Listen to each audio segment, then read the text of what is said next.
Pemirsa, sebelum mengakhiri Grebek edisi hari ini, kita selesai dokin rangkuman berita kriminal selama 1 minggu ini.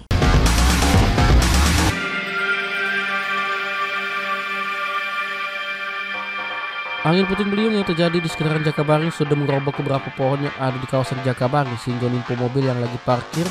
Beruntung kejadian ini tidak menimbulkan korban jiwa.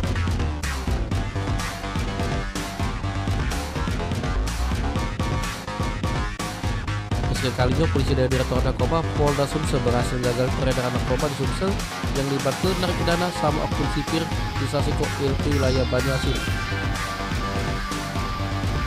Di mana juru pengungkapan ini, polisi berhasil menyita barang bukti 9 kg sabu sama 15.000 butir inek.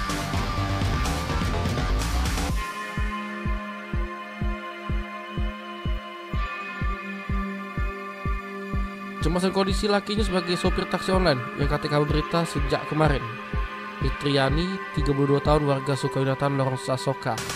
Bikin pengaduan di Polda Sumsel di mana pengaduannya. Fitriani jelaskan kalau lakinya sudah menerima orderan penumpang dari depan Koren Gapo menuju memakan cepat saji di simpang bandara. Bagi Hakim Pengadilan Negeri Palembang yang menyidangkan kasus perampokan di balik pembunuhan terhadap Aji Saputra atau sopir taksi online, hakim memutuskan hukuman 20 tahun penjara buat terdakwa Gigi. Atas polis itu, Gigi di ruang sidang sempat berteriak sama keluarga korban.